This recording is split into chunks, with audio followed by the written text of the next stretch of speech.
Hello, Aaron Amihud. It says one person watching. So it seems you're the only person in my live chat, and you say, she's back, still wounded.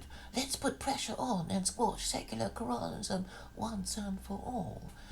Now we must remember that Aaron Amihud is Jewish, and he wants anti-Semites to be having an inferior religion that allows Jews to be cleverer than Gentiles.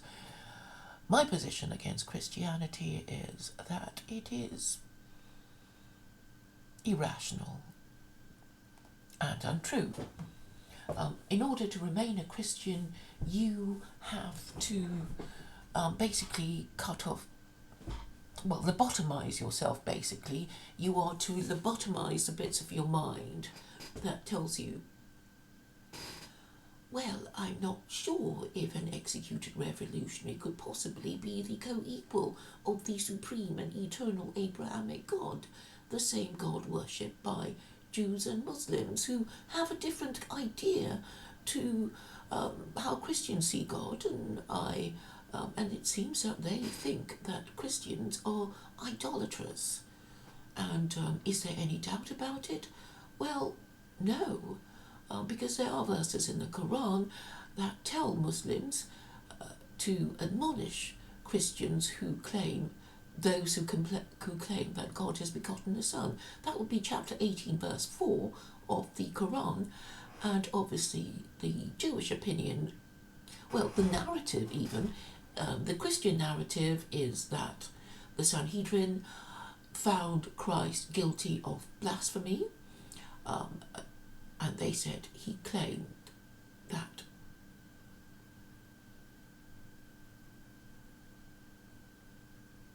actually, let's have the Jewish narrative of Christ's crime, according to them.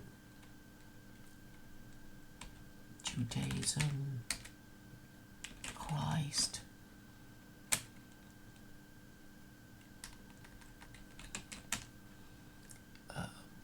Sentence, death, reason. I hope that's enough to dig out the reason.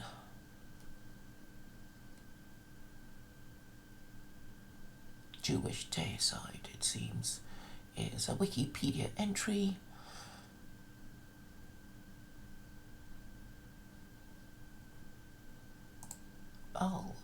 I've come across that one before. But it's a Christian view that Jews killed Jesus. So this explains the anti-Semitism of Christian Europe. Jewish deicide is a belief held by some Christians that the Jewish people as a whole were responsible for the death of Jesus. The anti-Semitic slur Christ killer was used by mobs to incite violence against Jews and contribute to many centuries of pogroms, the murder of Jews during the Crusades, the Spanish Inquisition, and the Holocaust. In the Catechism produced by the Council of Trent, not sure what that is. It was held between 1545 and 1563 in Trent, was the Ninth Ecumenical Council of the Catholic Church, prompted by the Protestant Reformation. It has been described as the embodiment of the Counter-Reformation. So in the Catechism produced by the Council of Trent, the Catholic Church affirmed that the collectivity of sinful humanity was responsible for the death of Jesus, not only the Jews.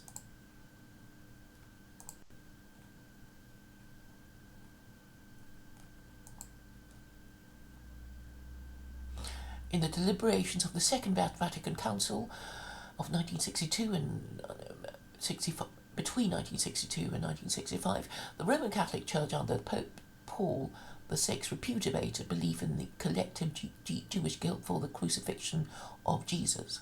It declared that the accusation could not be made against all Jews without distinction, then alive, nor against the Jews of today. So,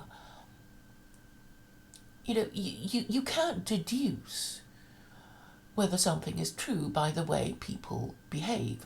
So, for those who haven't quite got it yet, the Second Vatican Council, which is definitely within living memory,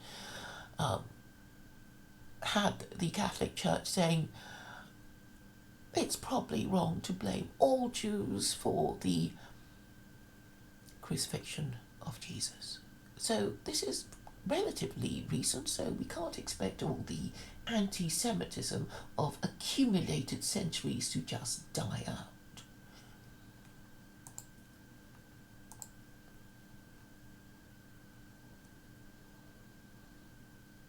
So we know Aaron Amihud of Jerusalem is an Islamophobe. I wouldn't be at all surprised if all Jews in Israel would be Islamophobes, because they think that Hamas is out to get them, and most Muslims are anti-Semites anyway, because they think the Jews have somehow got the Western governments to collectively oppress them by invading their countries and stealing their oil.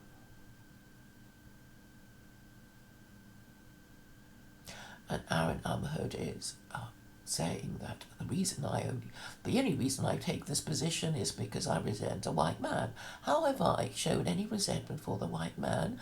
By diagnosing its problems and suggesting a cure? So it's a usual kind of lies that people make because they're scared and they can't argue against me.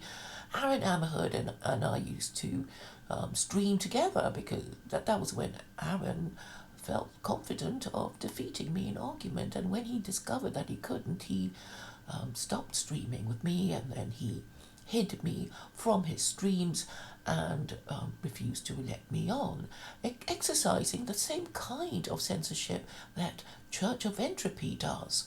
So Jews are also afraid of my ideas. Think upon it.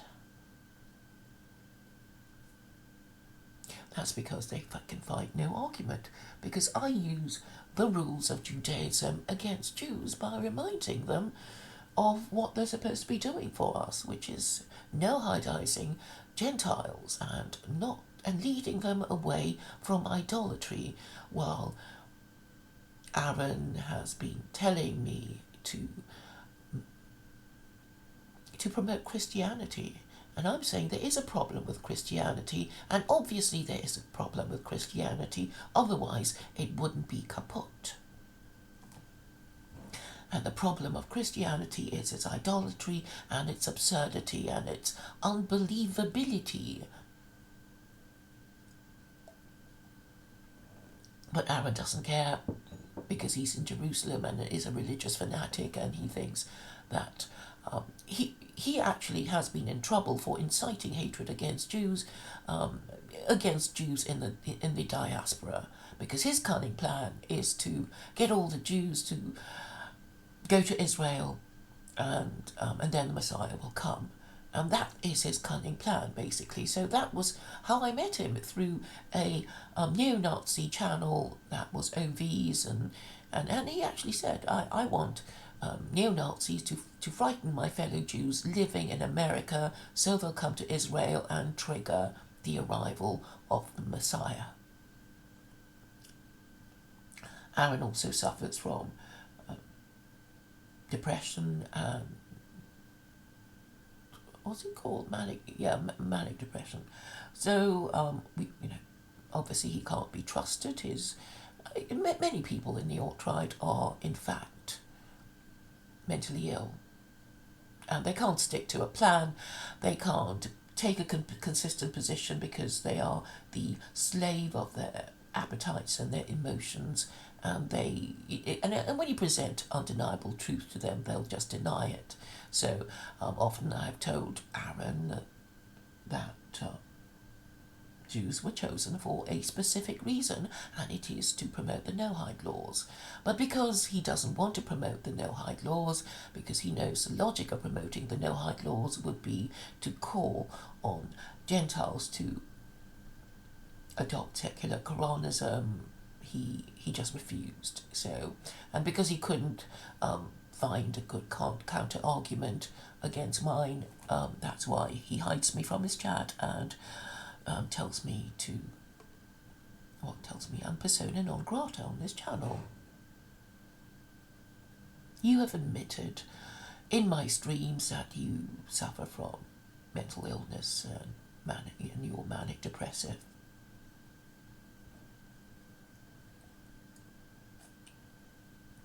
And he likes to pretend that anything he hates about Muslims and Islam is secular Koranism, because it suits him to pretend that.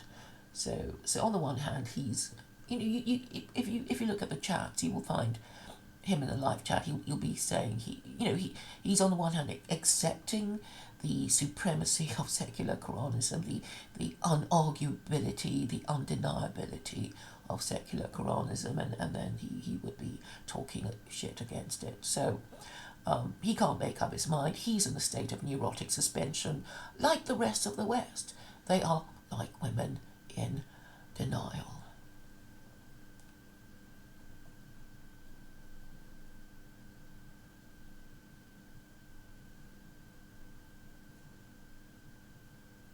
Well, what's his mental illness you said to be suffering from then, Aaron? What is it? It was something. You gave it a name. If I'm not remembering the correct thing, then what was it?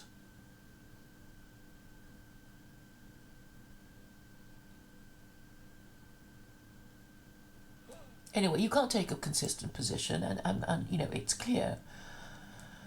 And then you say you can't argue with stubborn people. Well, you're just as stubborn, and if you really believed in it, you would be just doing it for the show.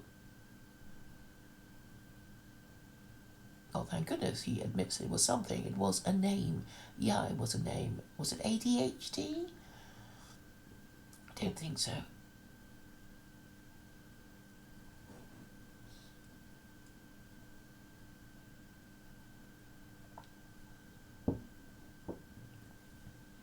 So the point is that people suffering from mental illness cannot be trusted to acknowledge truth, to exercise logic, to stick to any principle of morality, because they are the slave to their emotions and moods. So, we come on to Millennial Woes, who admits too that he has mental illness. So there is a crisis of masculinity in the West, because you have all these men who quite openly say, oh, I'm suffering from this and that syndrome or whatever.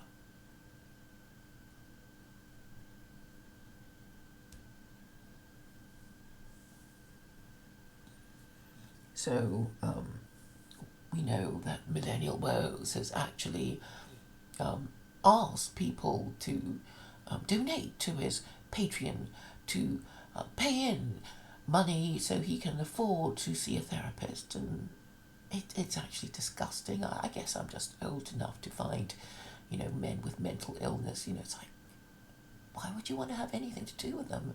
Why would you marry or have sex or have the babies of anyone who is mentally ill? Don't show us your wounds, men. We don't want to see it. And women should be honest enough to say, we have enough trouble dealing with our own emotions without having to deal with yours. You're supposed to protect us and be stronger than us. Don't expect us to, treat a grown man like a child. We're not into nursing. Yeah, we'll have to do it if we must, but we hate it.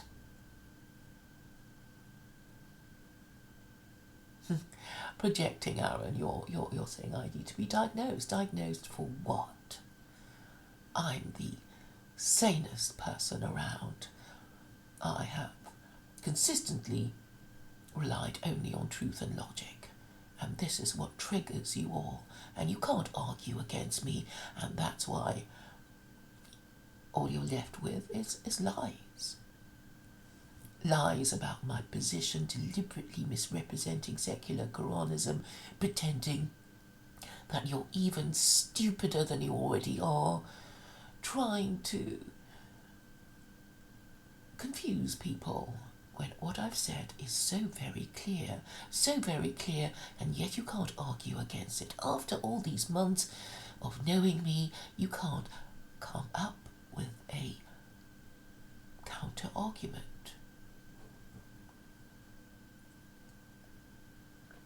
You're the one who rage quit on me, Aaron.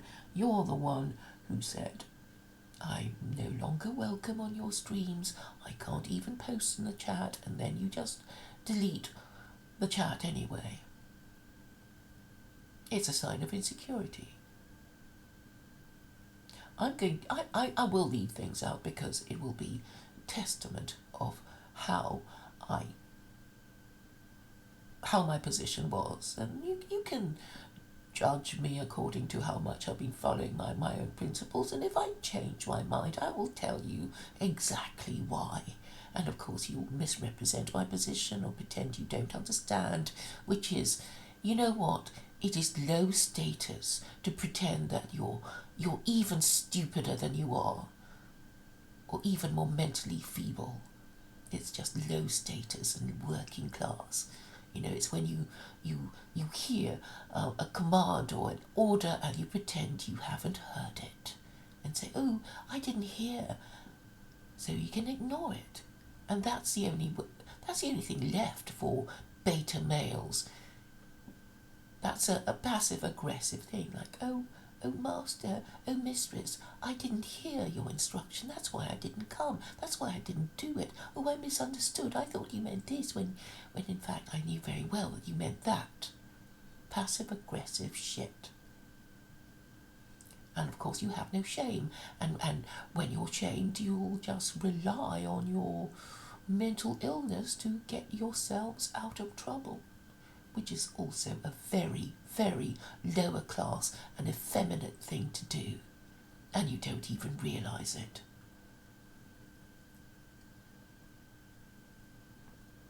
Islam is for Gentiles, Judaism is for Jews.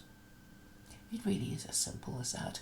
If you want to restore the patriarchy, that's the only way to do it. But I know that you're all basically unmarriageable, all mentally ill, weak of character, having nothing to offer, and the only way you can assert any power over me is to try and thwart me, obstruct me, and try and destroy my reputation while pretending to be my friend. I know what you're all trying to do, and that's why nothing will ever work. The Messiah won't come, Aaron. It won't come because you don't deserve it, because you can't even accept the truth of your own principles. You won't accept that you have a purpose in your existence as Jews, and that is to promote the no-hide laws. And the no-hide laws already say that you're not supposed to promote idolatry, and that Islam is more no-hide observant than Christianity. And when you come to this rule in your religion, you go into a tailspin and pretend you haven't heard.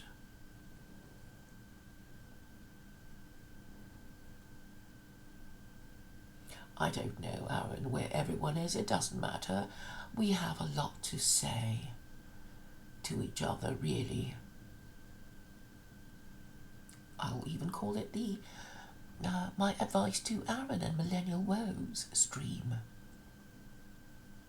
No, I'm glad it's just the two of us.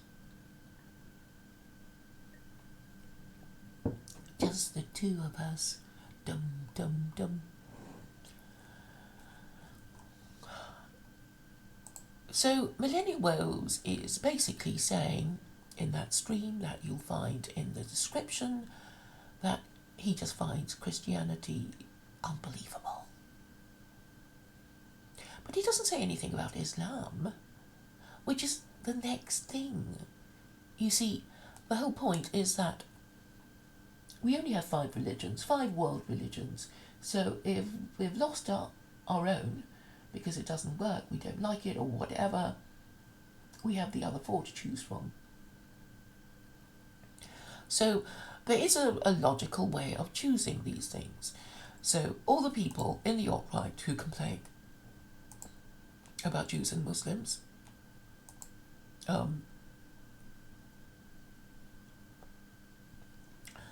are obviously in a low status, because otherwise, if they didn't feel that their status had been threatened by the Jews and Muslims in their Western country, that their Western governments keep privileging over the white, indigenous male, then, it's like you can deduce from this that your religion is kaput, right? Because your religion is supposed to protect you, and people of another religion, i.e. Jews and Muslims, who've just, Jews are only a minority in the West and they're so powerful, and Muslims have just arrived in the West and they're so powerful because the law protects these people of these religious groups, and they don't protect you who hate them. So, something should be telling you about what you should be doing. And then you think, which is the most effective religion in the world? And how do you measure this? So you can say, well, the religion of the most powerful people on earth are the people, would be the religion of the people with the global empire, with the biggest empire. And that would be the British and the Americans. And then you think, well, what about the second best one?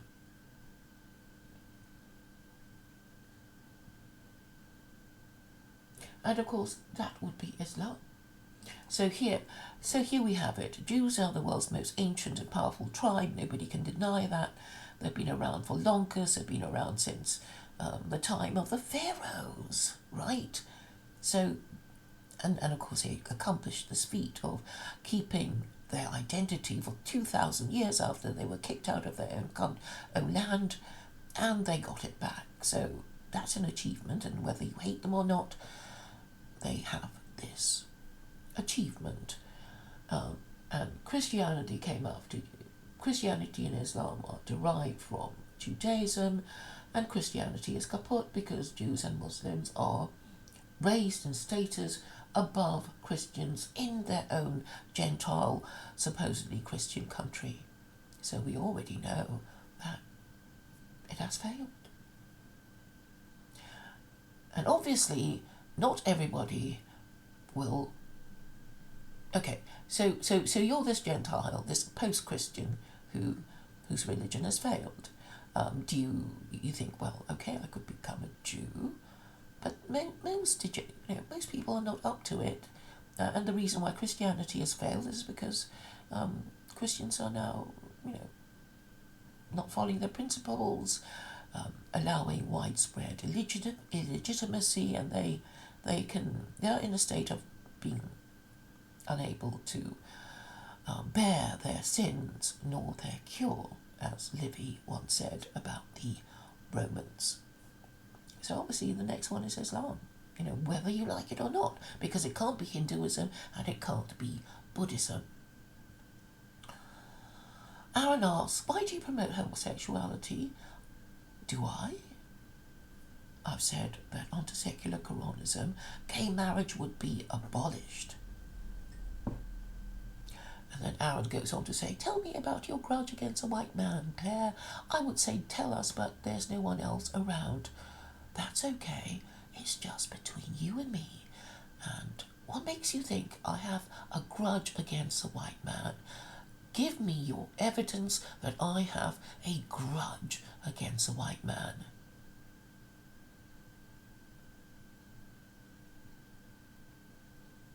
If Connaughts were still around, then he would be in the chat. But let's have a little chat, the two of us, Aaron. I platform Vincent. Well, I platform him because he has something to say about the no-hide laws, and what I find is that he believes in his ideas, unlike Jen. So, whether he thinks he wins the argument or not, it doesn't matter. He's prepared to have, return matches with me again and again, saying the same thing again and again, and trying to not talk about the no-hide laws, but eventually talking about the no-hide laws again. So I'm okay, because that was what I was hoping from Jen, but she can't even do that because she's tired of losing the argument, and she knows. She has enough intelligence to know that she has lost the argument. Vince is still convinced that he's right. That's why he has the energy he has. And for that reason, I have to platform him, because our ideas are oppositional and people basically want to watch us spar and fight. And this is part of the entertainment and information that I provide. Unfortunately, having him on means I get strikes.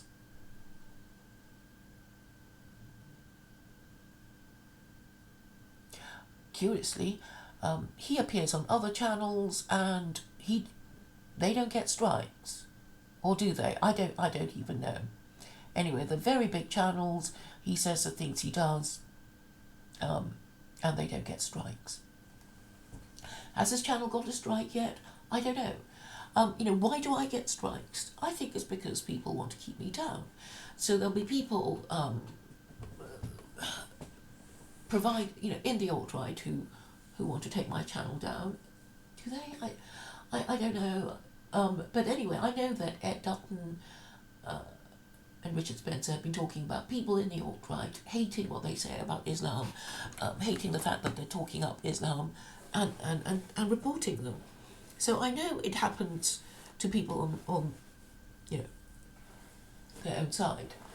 And also I did anyway know that, and I actually read it before it happened to me, that the people you must most watch out for in politics are people on your own side. Because you're more in a position to be stabbed in the back by somebody who is supposed to be on your own side than the enemy. So the enemy is maybe ideologically opposed to you, but it is your allies who are most in a position to stab you in the back. So this is something I should expect and do expect, and I think I can deal with it. And if my channel were to go down, I would start another one. But obviously, what I have to do is to let even the riskier streams stand, because there's a point I want to make. And my last one, I thought, went quite well in that the opposition of Conops and Jen allowed me to make my best points. So they kind of showed that they understood my ideas, and Jen asked a very good question, actually. Bless her heart.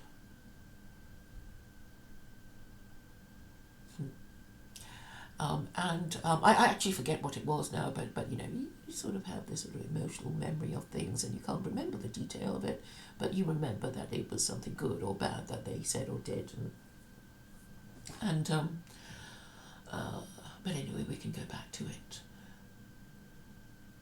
later. So the opposition is mostly from people on your own side. The threat of being stabbed in the back will come from your own side, and I have to accept that, and I do already know that, and it's not going to stop me, because whatever obstructions I encounter are really part of the narrative. So I would actually lose my identity if I just gave up on my message and change my tune every time I found that it was unpopular or something, and then I would have no particular identity. But you see, my identity is also part of my narrative, in the same way that the anti-Semitism that Jews suffer is part of their narrative. And Ollie Anfield made it very well in a stream yesterday. He was giving a talk to some students at the University of Nottingham. He's actually one of the more the bolder campaigners.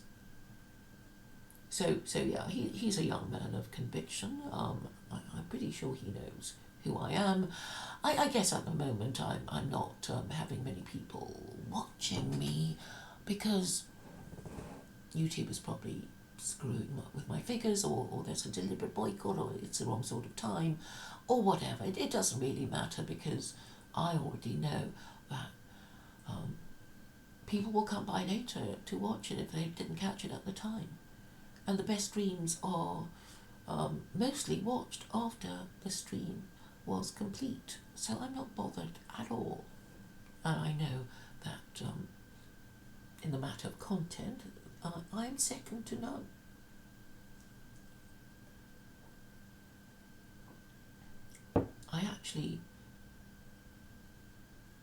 I think that the drama actually happens within the stream because I read the chat, I respond to it, and I deal with your points. 4 people watching after me talking for half an hour. Hooray!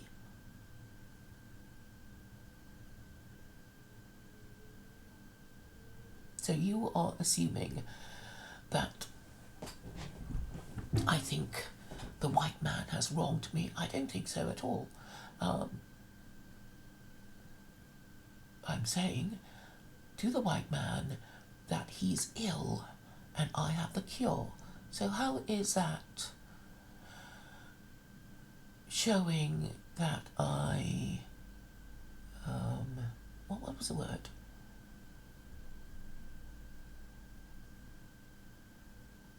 You actually made a specific accusation.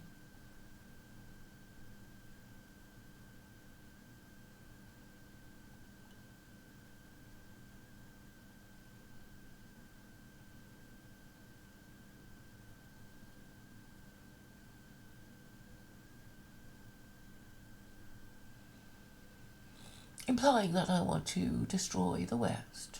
No, I have a cure. But yeah, I know people say that my cure is worse than the disease, but that's just a matter of opinion. So no, I don't resent the white man. Obviously I'm not happy that he's suffering from his crisis of masculinity, and I've diagnosed a disease and I'm prescribing a cure, and I'm the doctor, and I don't hate anyone. I just want everyone, including Jen, to get better.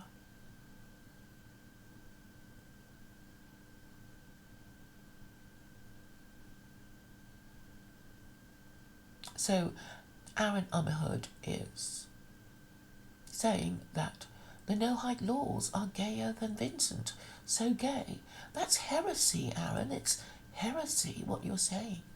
So you're a religious nut who is also a heretic. And then you accuse me of wanting more brown Muslim immigrants. That's not so at all. I've consistently supported anti-immigration parties. So your accusations are without foundation and without evidence.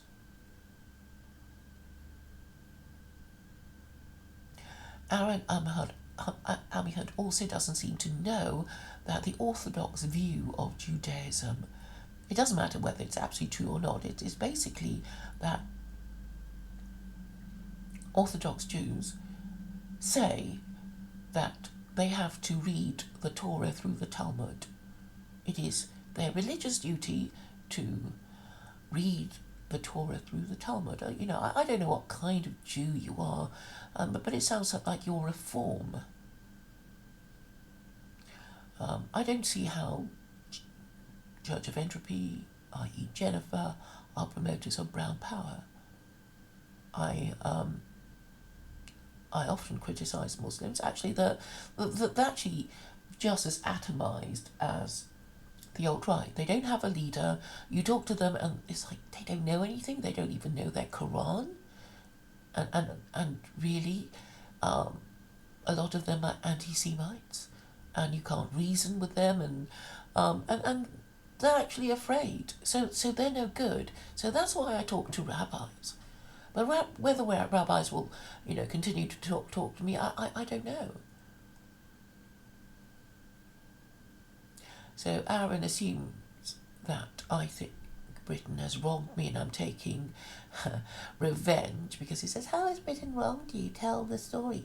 No, I don't know. The British people have been fine to me. There've been kindness and hospitality, and they are my people. But they are suffering from a mental illness. They are in denial that their religion is kaput, and those who acknowledge that Christianity is kaput, they are in denial that they need it replaced by a one that shames sluts. So Aaron says, warning to the West, secular Islam and secular Hindu is real and growing and have nothing to do with Claire and Jen. So, we don't know what you mean by secular Islam and secular Hindu, because it's a nonsense. So what you're saying is there are lots of brown Muslims and brown Hindus in the West, and you have a problem with that, and you want to avoid being racist by giving them a strange name, like, so you're calling liberal Muslims secular Islam and liberal Hindus secular Hinduism. I suppose that's what you're trying to say. I don't resent white people at all, but of course you're not going to let go of that. You're going to try and pretend that I hate white people, so white people will hate me too, and ignore all my suggestions. And well, they already do anyway. And the ones I talk to who agree with me, they can't do anything because they're stupid and weak, and nobody lowly, and nobody listens to them anyway because of their low education, low status, low income position. Aaron says, you know nothing of the Bible or the Talmud. You don't even know the Quran very well. I know more than you. I know I'm better read than you. I know. Actually, I think I know more about Judaism than you do. And Aaron says, oh, the Hadith doesn't even spell it correctly. It's an authority that you ignore. So, okay, you don't even understand secular Koranism. Do you know, Aaron, that Koranism means if you're a Koranist, you just want to follow the Quran and you want to ignore the Hadith. That's what a Koranist means. And if you do that, and if you're a brown Muslim, then you're going to be treated like a heretic by the brown people who call themselves Muslim. Don't you even know that, Aaron?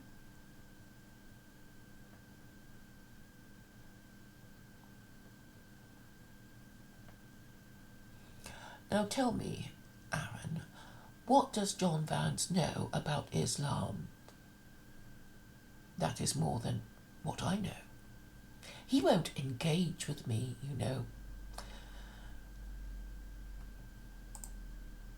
He just does this hit and run thing that a lot of these liberals do, saying, oh, you're X, Y, and Z, Claire, and then run away. When I say, what do you mean by X? What do you mean by Y? What do you mean by Z? Same old tactics by weak, effeminate men.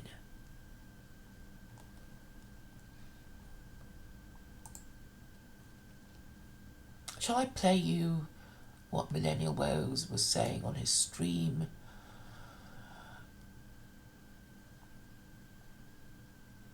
It's entitled Christianity, Finding God. So he's actually saying, I don't know, I don't believe, and I don't know, but we need a religion, but I won't mention Islam, and I won't talk to Claire because I'm scared of losing the argument, and if I talk to Claire, then people like Mark Collett will boycott me. That's what he's really saying. Between the lines. So they're just cowards. And okay, my further diagnosis is that the West will die of lack of masculinity. You know, I'm just here to tell you very, very clearly what I think. I think you all understand it, and what you're going to do is ignore me, because you can, you know. So if you really were masculine and you really wanted to solve the problem, then you would have to concede that you can't deny the truth of what I say or the logic of what I propose. But because you are essentially women who think they can remain in denial, because denial is a feminine vice. So when men take on a new vice that is feminine, making them effeminate, they're becoming like women, and when you become women, there will be no men to protect you. The only men who will come into your midst would be foreign men who will come to exploit you and invade you.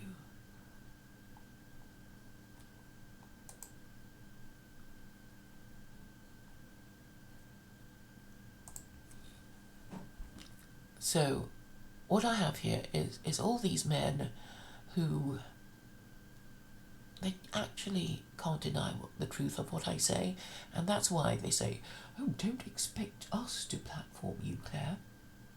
Why would you? Because we disagree with you. But that's... The point of political activism is not to remain in our separate echo chambers, but to be seen, to be defending a position, and to be undermining the position of our opponents. Peacefully, of course. But if you refuse to engage and all you say is, the more people who think like us and who think like you, then you're actually appealing to the dementia that is democracy. We already know that most people are stupid anyway, so what would be the point of following a system, sticking to a system that does what most people who are stupid want?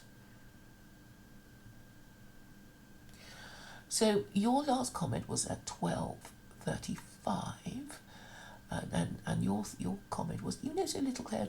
John Vance knows more than you about Islam, and I've been talking for 5 minutes now, and you can't tell me what I don't know about Islam that John Vance knows.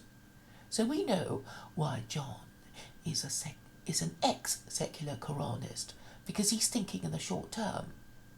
He doesn't really care about principles. Really, he wants to stay in with his Canadian Nationalist Party, whose leader is in trouble because he's been charged with attacking 2 women. I don't know when what the hearing will decide. I guess his reputation will suffer if his leader is convicted of assaulting 2 women.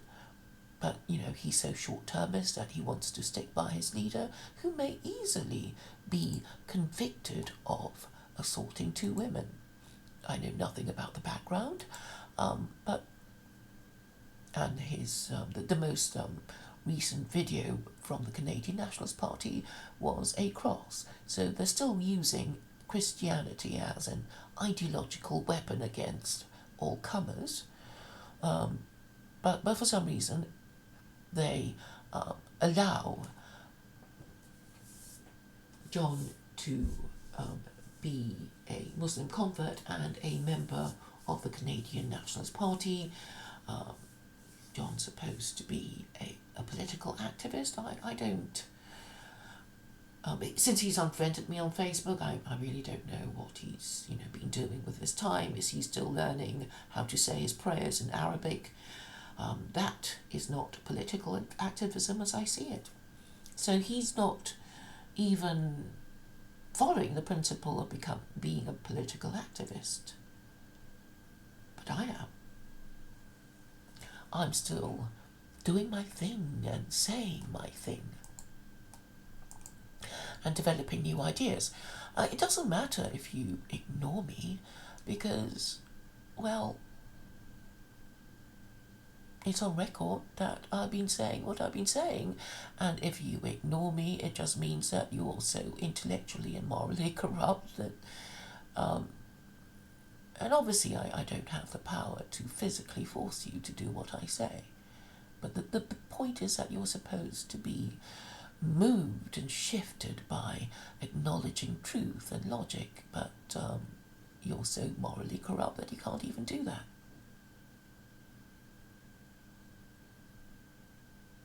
So I've got further comments saying, John fancies the light abide to Allah, bow to Allah, Claire, submit. But then you're the one who's... See, you contradict yourself by saying, because we all know you hate and fear Islam, but because John Vance has recently converted to Islam and takes against me, you support John Vance against me when actually he's not even being a political activist at all. Yeah, fine. So you're the most important people. You, Aaron, and of course Jen.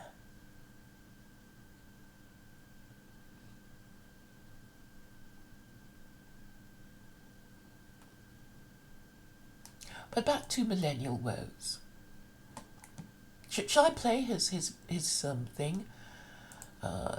Is there a transcript? Yeah, I'll read the transcript out. It's quicker. What did he actually say?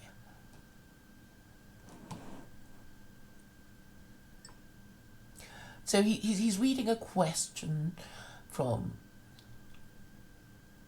his subscribers. I've been watching you for years. Keep up the good work. I'm wondering whether you're considering becoming a Christian. If not, why not? And then he says, oh dear. Now this has come up quite a bit because, I mean, in terms of heritage, the Italian quarter, they were Catholic and the British contingent were Protestant, so I have both of those things in my, cultural history, heritage. But, growing up as a child, yeah, I only went to church 2 or 3 times. So he only went to church 2 or 3 times in his entire childhood. But there were Christian assemblies at school, and there was one every Wednesday, and I'm so glad I had some experience of Christian assemblies. It's like these so-called Christians, they don't know anything at all. They don't do anything at all. They're not even told what the hell they're supposed to do. And of course the trouble with Christianity is that its entire premise is so ridiculous. The fact that they're supposed to believe that an executed revolutionary is a co-equal of the supreme and eternal Abrahamic God, which is obviously blasphemous and idolatrous, as Jews and Muslims should be telling Christians. So he's basically saying, I can't believe it. I'm an atheist. But that's the thing, I've had to deal with people like Jay, who can't decide whether he believes in God or not. So, on the one hand he says, connection with God, blah, blah, blah, connection with God, God in my life, kingdom of God, I enter it every day, and crap like that. And then when I ask him if he believes in God, he goes, I don't, I'm not sure. So I'm saying, that's stupid, okay? You have to decide how you're going to act. And this is how I suggest you do it.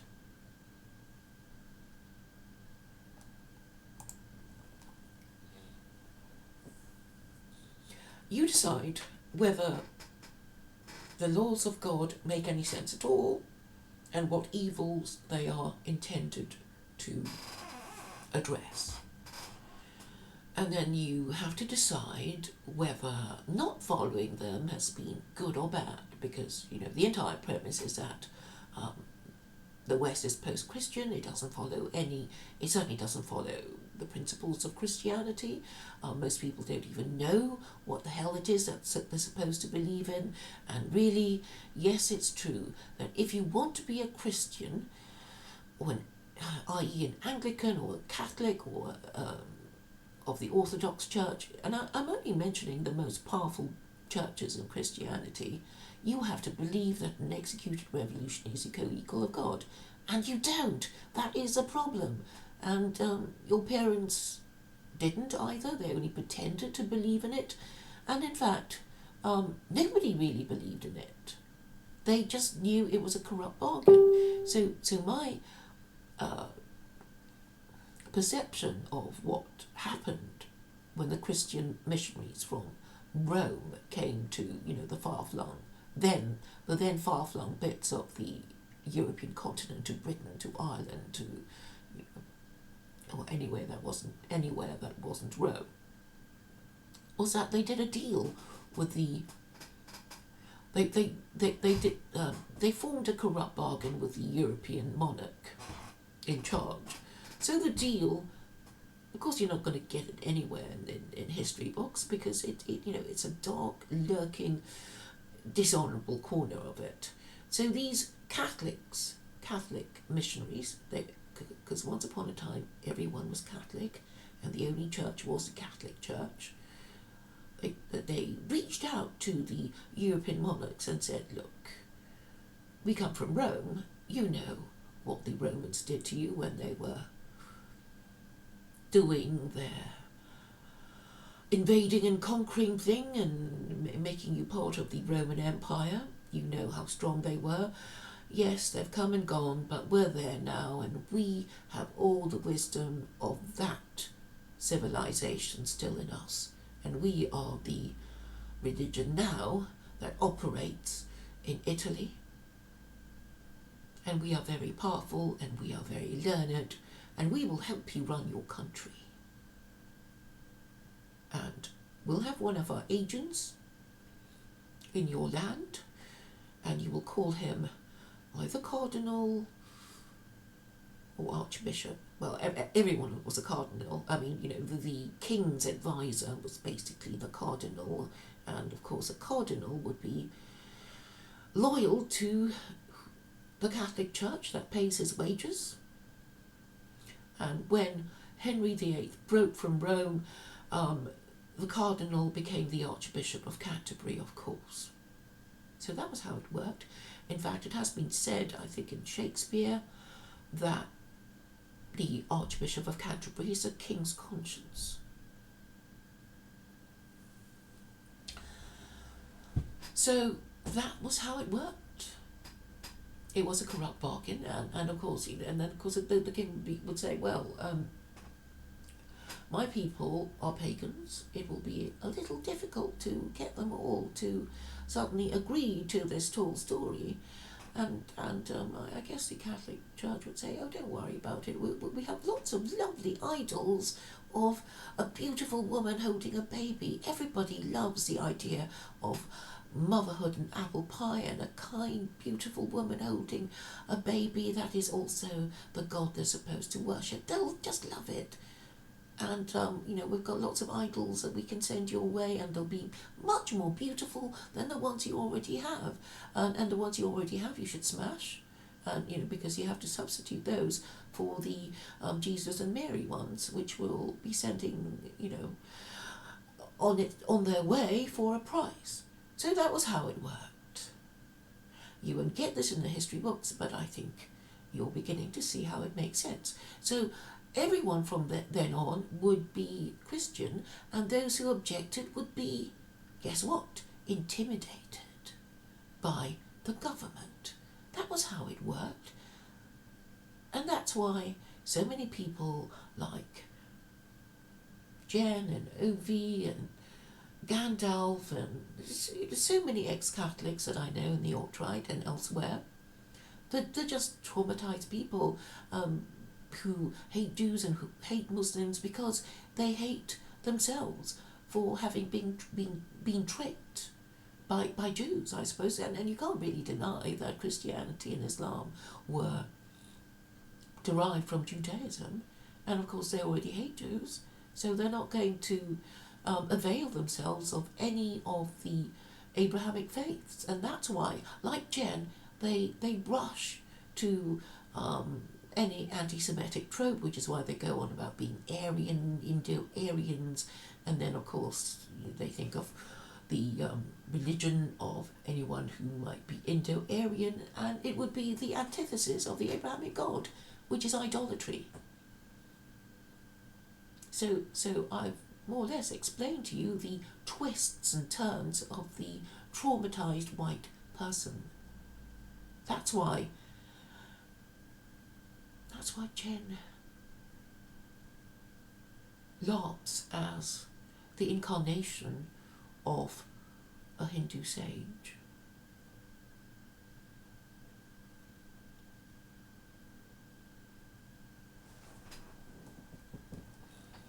And the other thing I wanted to say is that people like Jay, who can't believe in God consistently, so when he's in a good mood, all is right with the world, and God is heaven and all that, he believes in God. But when I ask him if he does, he'll express doubt. Now, all I'm saying is this is a very logical position. It doesn't require any faith at all. You decide whether the laws of God make sense, whether the things he forbids are things that any decent, civilized, rational society would forbid. And then and obviously if you think they are wise, these things, there should be a law against all these things, then you would incline to belief anyway. Because there's no point saying, I believe in God, but I'll break all his laws. Because, there's just no purpose to taking such a ridiculous position. And therefore, once you decide which position you're going to take, you will adopt the right kind of mindset in order to persist in your course of action. So people who want to, enjoy free love would have to necessarily and logically disbelieve in God, and those who feel that salvation lies in obeying God's laws, or at any rate the continuing existence of their society, then they would have to incline towards belief and adopt the one-party theocracy that I propose.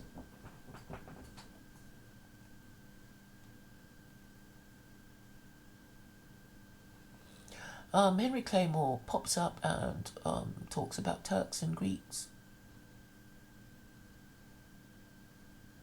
I don't know why you're talking about that.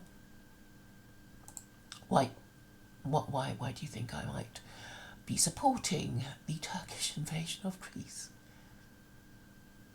Yeah, I know, Henry Claymore, that white nationalists are really ex-liberals, and liberals are atheists. So I understand. I mean, they were never brought up in the Christian faith because, they probably had, 2 generations of disbelief. Their grandparents were hippies.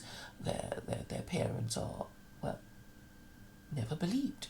So that's why you have now the predominance of atheism. And so that's a problem. That is the problem. So you won't actually,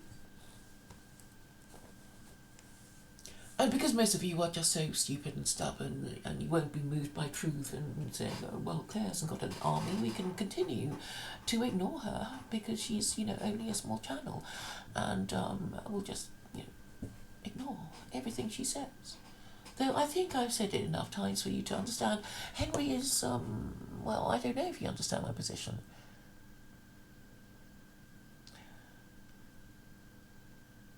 So, why do you hate Muslims then? You say we don't hate Muslims because of their religion, so why do you hate them? For what other reason do you hate Muslims, Henry Claymore?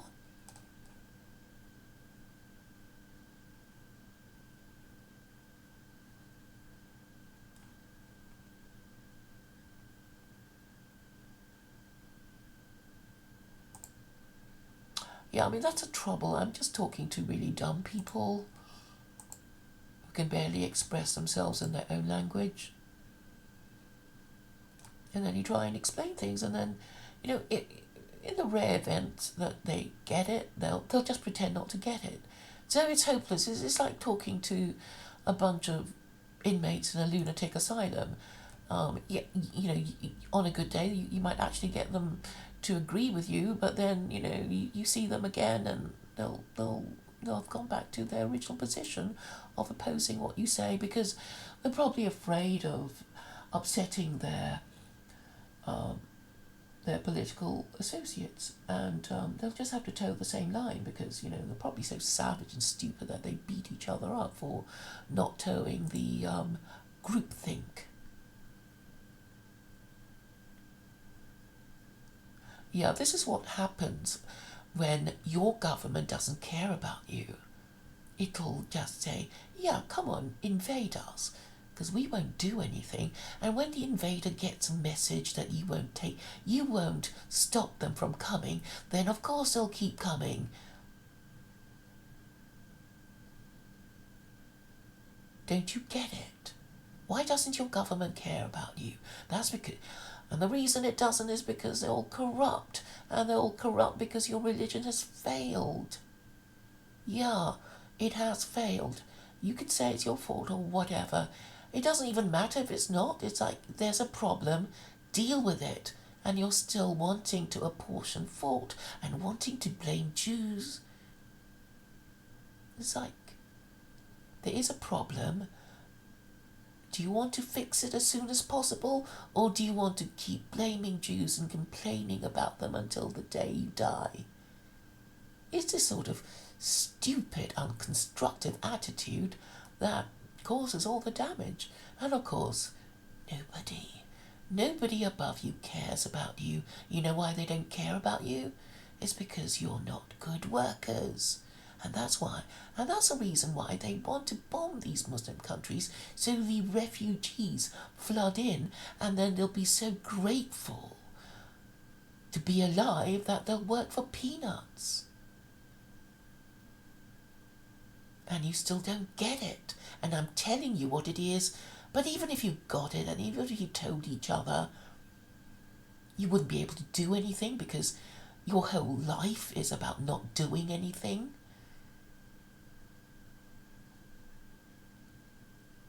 It's just even the way you talk.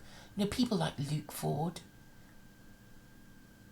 All he does is posture. He doesn't want to form any opinion, because to form a conclusion and to be consistent about anything means...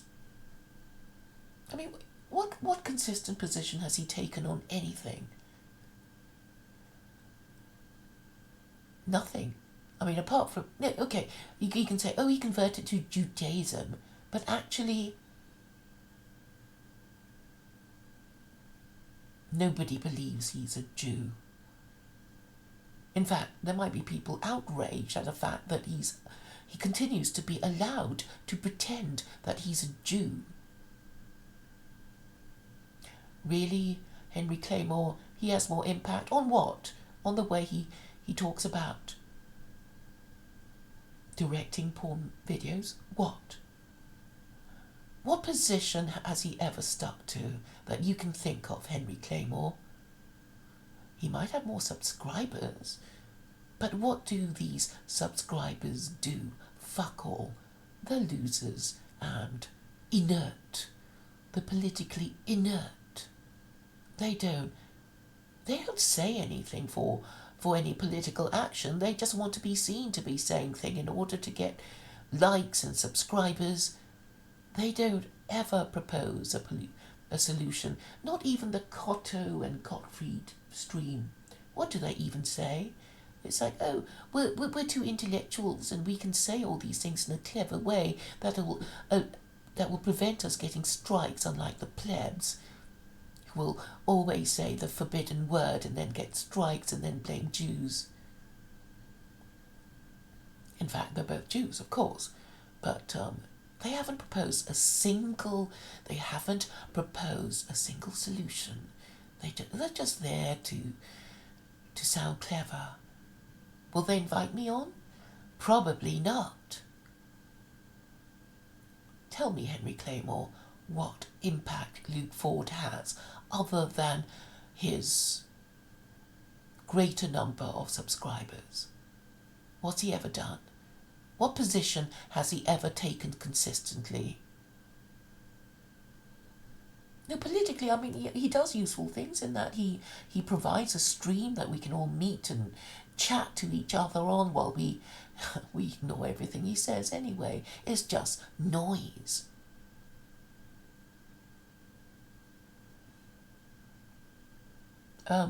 What conversion are you talking about, Henry Claymore? The impact I have is that everyone is triggered by me, and the fact that people like Millennial Woes knows exactly what I'm saying. People like Mark Collett, they've actually said, Mark Collett actually badmouthed Secular Koranism, and he told me that he did, and I said, let's have a look at that stream, because he said, I finally put to bed your Secular Koranism, and I said, well, which stream was it? And he wouldn't tell me. That's because he deleted it straight after.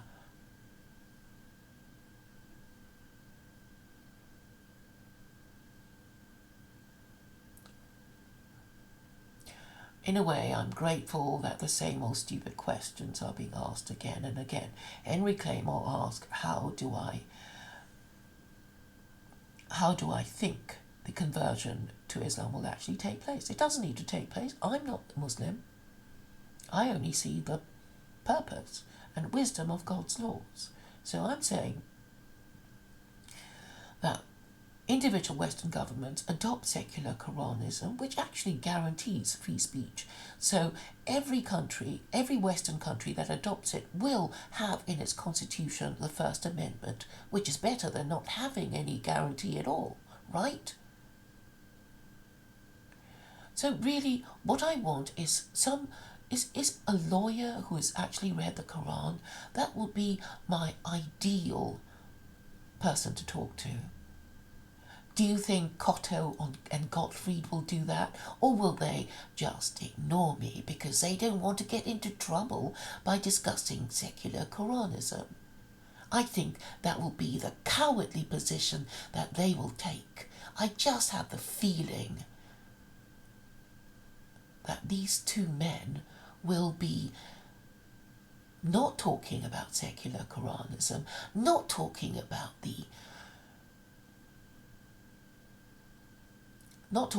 kaput Christianity, because they just did a stream about whether people believe in God. They're not going to go there. I went there first. Just you remember, white men, that I got there first. You're following in my wake and you're too afraid to even talk about it. So Cotto and Gottfried are cowards. And the only way they can successfully defend themselves against my accusation of cowardice is to invite me on, and they won't do it. I know they won't. In the same way that Halsey won't have me on his streams, because he can't argue against it. And Halsey has exactly the same reasons as Aaron Armyhood. They don't want to give secular Koranism the oxygen of publicity because they have no argument against it. So again, I say to you, Henry Claymore, there will be no mass conversions. And, I don't even know if you're capable of understanding that secular Koranism guarantees freedom of belief. I know Aaron Amhood is, in theory, capable of understanding it because, well, he went to university, he dropped out, he was supposed to be doing something learned, he was trying to be, an architect, what was it? Anyway, you dropped out. So in theory, you have the intelligence and education to understand exactly what I mean when I say secular Koranism is not a religion, but a legal system designed to accommodate atheists to polytheists. But Aaron Armyhood is dishonourable and wants to pretend not to get it.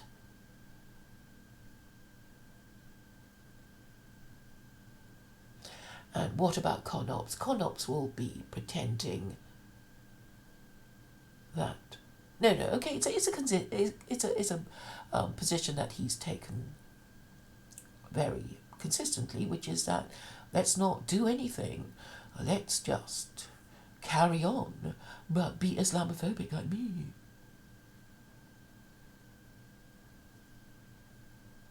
That's the consistent position of con-ops. So he has nothing to offer, and Jen, who claims to be a theocrat, she can only offer you her oral tradition, which means that you won't know what her principles are until she comes to power, if that ever happens. But you already know what my principles are. It's all in the Quran. Of course, my interpretation of it will be different to the interpretation of people who call themselves Muslim, and an additional problem I will have is that these Muslims will say that my new school of Sharia is illegitimate, and they too will be conspiring to stop me from getting the oxygen of publicity. Yes, Henry Claymore, I've been on Luke Ford's several times.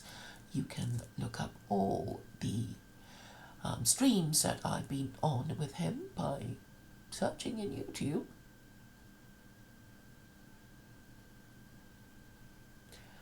Henry Claymore, you should read the Quran if you've never read it. I urge anyone to do that. You won't regret it because it'll make you more intelligent. In fact, everyone should read it and write in the margins and find a verse that they don't like, and then we can all talk about it. Because that's the only way to make the argument. Sadly, Jen won't even do that. She, a graduate of Ottawa University, is refusing to read the Quran because she's almost superstitiously afraid of it. And she's saying, why should I read it? Because I don't want to change my position anyway. Hello, Scythe. How do you know the Quran is not meant for you? The Quran actually says it's meant for everyone. Everyone. So it is addressing Gentiles. So, but only if you take on the view of Judaism is that the world is divided between Jews and Gentiles. I think you do kind of accept the logic of it, that, Jews are God's chosen people, and the rest of us, not specifically chosen, we also have a role to play, and as Gentiles, we also have been given a revelation, which is the Quran, and the Jews, of course, have theirs, which is the Torah. And Scythe, what religion are you? Let's hear it. Shall I hold my breath?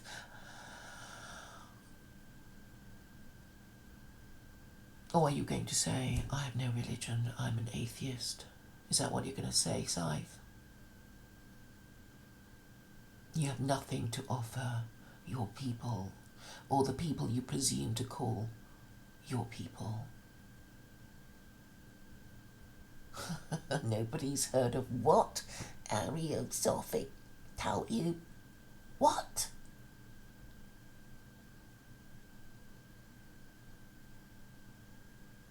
So you've invented a new religion that nobody can pronounce. Ariosophic Taoism. Is there a link to this wonderful religion? How are you going to promote it?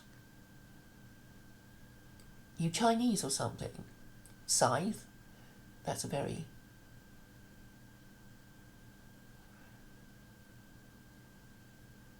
Have you written about this Ariosophic Taoism for Aryans? You're crazy, aren't you? You think you have time to invent a religion and sell it to your people in your lifetime that will be adopted. successfully. You're all crazy. How long did it take Judaism to establish itself? At least 40 years in the wilderness, right? You got that sort of time? How long did it take Christianity to establish itself? Christ was born, apparently, in the year, was it 0 AD? Is there a 0 AD? 1 AD?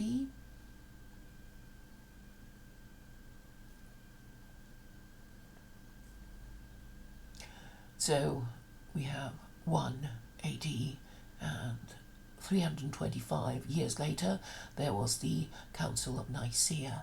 300 years to establish Christianity, about 100 years to turn the Middle East Islamic. And Scythe crazily says, I believe we brought Taoism to China. We whites did. Taoism is what? Nobody, even the Chinese people don't know. There's no book of Taoism. It's just a mishmash of ritual and disparate books by the sages that nobody quite understands. You don't even understand how China got to where it got to. So you make up crazy stuff to make yourselves feel better, like, white people created Taoism. So it's insane. There's no authority for any of your propositions. It's just stuff that you made up, and everybody knows you made up, and you even admit that you just made shit up. And this is why the idea of the hypothetical supreme being is so important. It's because, now look at it this way. You have two people arguing. They take opposing positions. So unless they fight and one of them knocks the other out, it'll just be words. And if they both make a point of never accepting each other's argument, then the whole process is a waste of time. So, you would have thought at least, well, that, if something is true, then they'd have to accept it, to win, to declare a winner or a loser. And apart from whether something is true or not, whether something is logical or not, and then the third thing is whether something is moral or not, because what is logical may be very immoral, because I can easily conclude that it would benefit me if I took your stuff and killed you after torturing you, because it would give me pleasure, supposing I were a statist. So the only thing that would prevent me is that, well, you shouldn't do this because it's against morality or something like that. So any proposition should have a tick list of 3, that it has to be true, it has to be logical, and it has to be moral. Which is very simple to remember, but not even Jen will acknowledge it. So let's try and remember what she was trying to say against me in my previous stream, and I can't even remember because it's so convoluted and incoherent. So she's saying, okay, I do remember something. She's saying, oh, there are no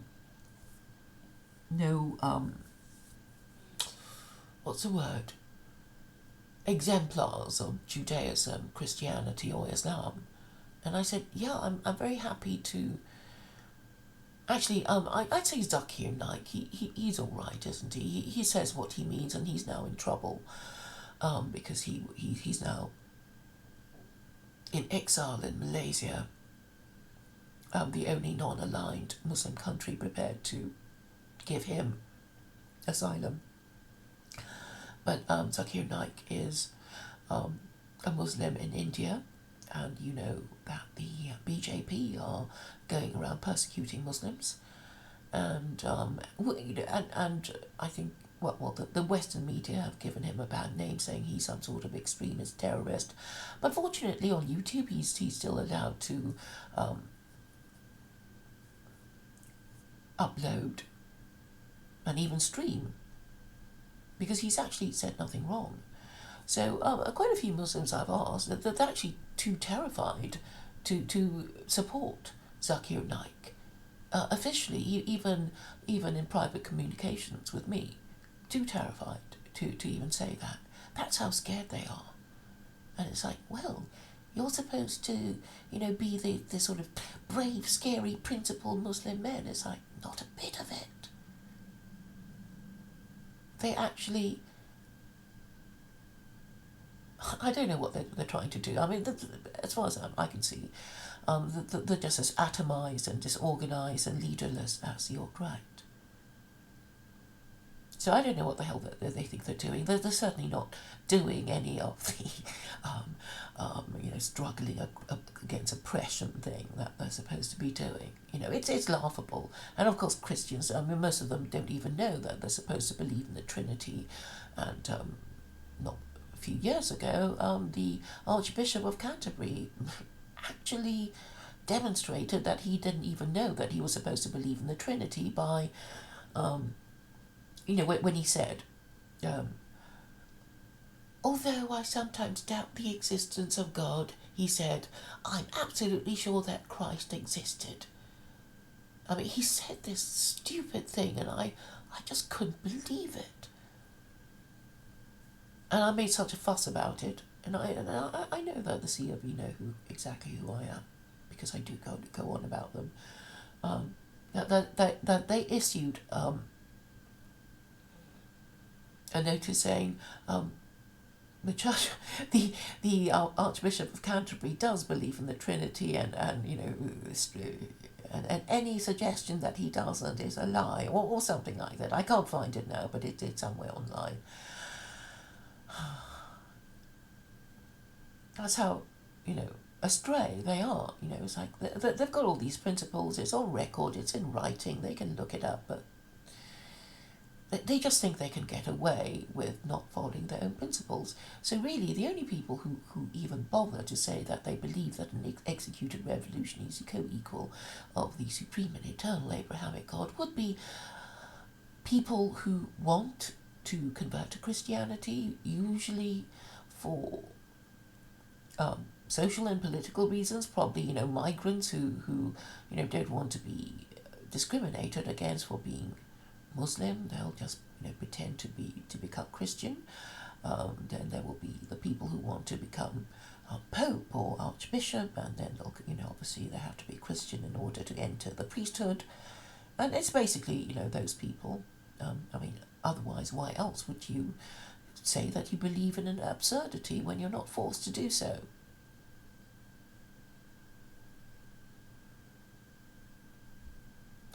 Can you have the link to what? And I don't know who you are, Barbaric Champion. I don't want a long stream, and I don't want anybody saying stuff that will attract more strikes.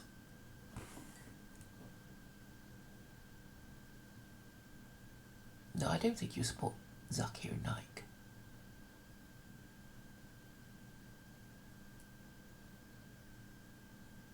I don't know why you want me to share my thought on India's treatment of Zakir Naik, because I've already said it.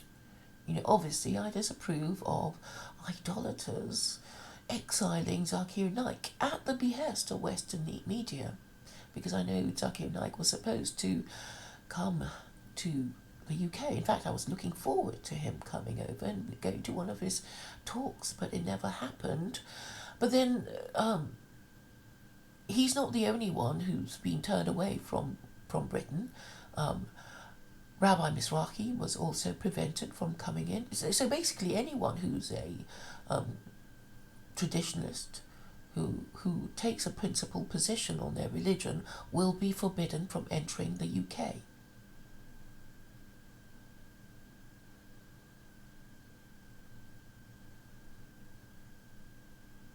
Henry Claymore says, you know what? There wouldn't be hate speech under secular Koranism. Obviously, people would be forbidden from inciting crime and violence against individuals and groups, but that's about it. But if you want to say, if you want to make accusations against any group, then a forum for that will be provided, and the person would have to be defended. So under secular Koranism, it's like you have some grievance to express about any individual. Perhaps it's just a sort of personal thing, and you think somebody's a thief, a liar, blah blah blah, and you want to have it out with him, and you want it to be official. Secular Koranism would give you a platform, and it would all be written down, and you can take as long as you like to argue the whole thing through, but it would be on record, and everybody interested would be able to read what you say about each other, unless it falls into the forbidden categories of defamation and incitement to crime and violence. So you can do that as individuals, one individual against another individual, accusing them of all sorts of things, and that person has to defend it, and it will be all written down, all on record. And you can also do it for one group, saying, oh, I have a problem with, for example, Chinese people, and then that person, they will be allowed to say, well, they do this and they do that and blah blah blah, and they would be allowed to do that, but of course they would have to declare their name and or maybe a username or whatever. But anyway, they'll be allowed to say what make out their accusations, and then an appointed defender of Chinese people, for example, can say, well, it's not true, they didn't do it, or if they do it, it's for a good reason, or whatever it is that they're going to say. So this, I think, would actually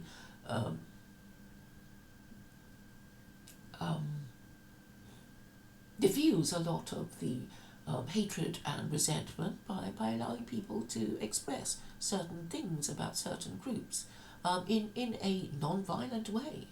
And I offer really a whole host of creative solutions to all kinds of long-standing social problems. So if your system was still working, they'd already be done. And if it was just half working, it would be considering my ideas, even if only to criticise them. But I'm not getting anything of the sort.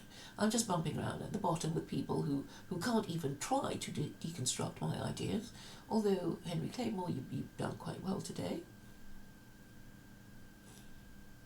And that's only because of the dishonourable reasons of not wanting to give me the oxygen of publicity. People like Mark Collett and Millennial Woes, who are using their position to actually suppress free speech by not discussing important ideas that they already know is a problem. So what I do is actually, you guys can do it for me, because I won't be allowed to do it on their streams. So I would be asking if I could, what they think religion is for, and how can you tell if your religion has failed, and if you think your religion has failed, what should you do, and if you think it should be replaced, what should it be replaced with, and all these questions that will lead you inevitably to secular Koranism, which is why they won't let me say what is undeniably true and undeniably logical and moral. So, I'm afraid Millennial Woes and Mark Collett are basically intellectually dishonest and actually corrupt. And all they want to do is hold on to their position that they were right and I'm wrong. But they have nothing to offer you. What have they to offer you? They're just thinking of new ways of getting you to pay for their super chats. Right? That's all they ever do. Have they offered a single solution that has a snowball's chance in hell of ever being adopted? I don't even mind if people steal my ideas, you know. I'd be really happy.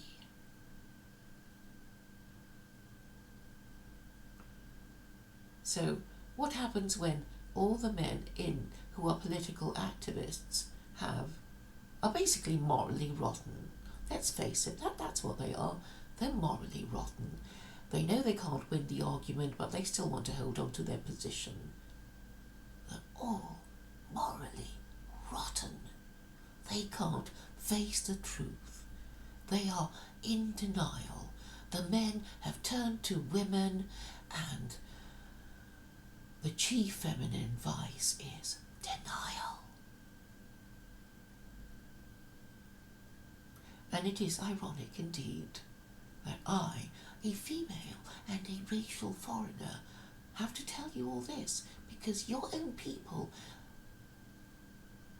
members of your own sex, are too afraid to tell you the truth of how rotten the whole system is, and how you are suffering from the double whammy of a failed religion and a failed political system. And many of you will reject it because you think, well, nothing bad has happened to us. Nothing really bad, apart from the coronavirus and apart from, well, there'll be worse to come, won't there? If the government doesn't correct itself.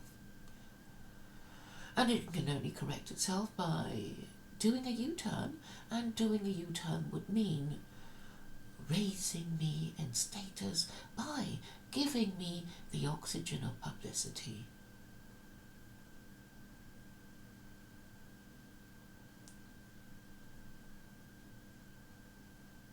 Because they can't really change anything they do without announcing that they are changing it. Because in order to manage the fears of the coronavirus, that they would have to have somebody actually say to them, you know, something in the narrative would have to be changed. You know, if it's like a story, then some event would have to, you know, cause everybody to rethink. A new character would have to be introduced. I am, of course, the new character. So I think you will be able to tell, you know, if they have decided to change over and you leave. I think slowly my ideas would be discussed, and maybe I might actually be able to take credit for them. It would be more effective since I have all the answers in one person. I'm not a think tank, I'm a one-woman think tank.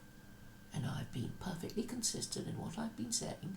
I haven't lost my identity by merging with those around me and just going with the flow of anti-Semitism and Islamophobia and racism, which is the unofficial religion of the alt-right.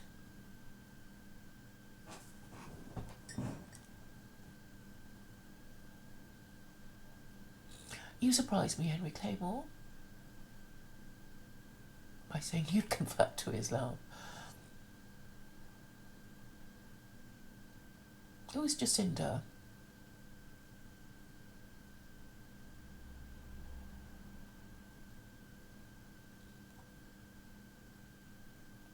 Oh, I don't know.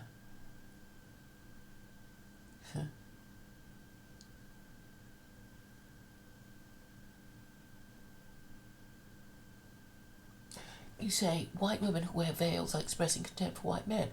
I don't think so. I think they're just kind of signalling the signalling that they're not slut. I think that's what they do. You might think that they're signalling for a Muslim man to marry them. So, but you could be white and Muslim and male, can't you?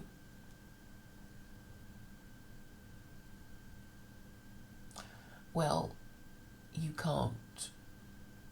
Well, I'm afraid, you know, all your women will be shit-testing you all. So, and unfortunately, you failed all those shit tests. What do you actually want to say to me, Berwick champion?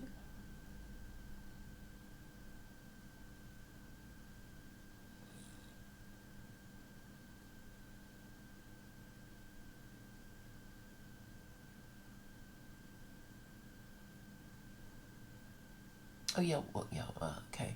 Well, I've been talking for 90 minutes. I don't really want to say anything more. I don't really want... Look, let's get to know each other, shall we? Buried champion. You know my email. If you want to say anything, then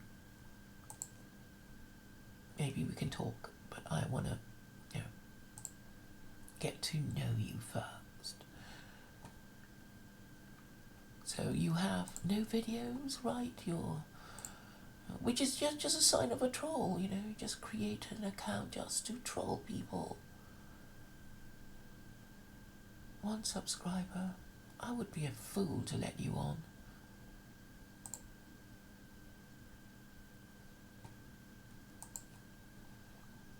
So I'll try and sum up what I thought I said.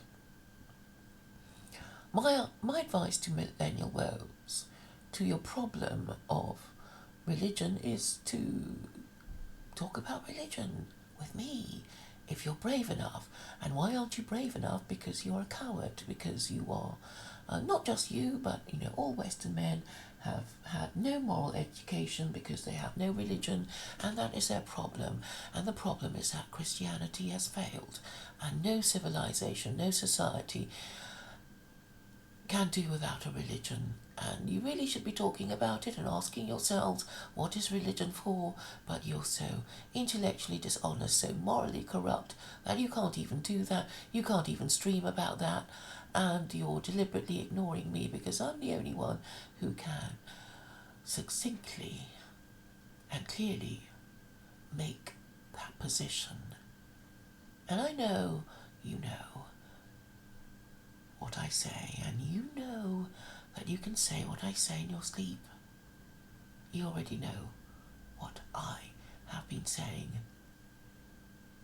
And the fact that you have reacted in this way by not allowing me to appear in your channels and saying that to me is really a great sign that you have understood what I said, and you still, after all this time, haven't been able to think of a valid or sound counter-argument apart from doubling down from your stupid position that is indefensible, that you can't or won't climb down from. So you're not really political activists. You're just running a YouTube channel pandering to people who don't want to change their positions either. And of course, only rational, moral, honest people should be in politics. They should be able to change their views when the facts change. They don't resort to denying the facts, denying that logic matters, and shooting the messenger, which is what they are trying to do time and time and time again.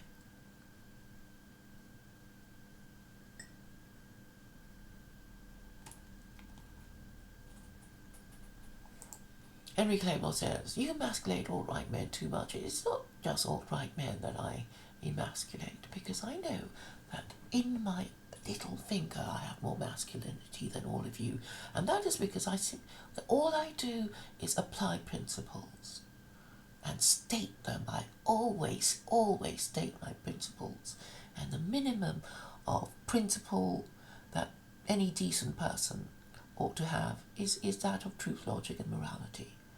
So you have to concede if your position is not true. You have to concede if somebody has a sounder argument than yours, and you have to use your logic and your truth in service of a system of morality. And if you have no system of morality, then you're stuck, aren't you? So that's why you have to say what your principles are, because otherwise you cannot be said to have any system of morality. And when you have no system of morality, you will tell lies and you will rely on unsound arguments and refuse to change your position, even though you know your position is indefensible. And all I can recommend for people is to abide by those rules. They are universal, aren't they? We should all accept the truth. If we shouldn't change it, we shouldn't lie about things, because in the end, knowing what the truth is will allow us to act and plan correctly so that we can arrange our lives better and govern better, because we know what is true and we're not denying it. It's really, really so simple. So thank you all for listening. I hope enough of it made sense.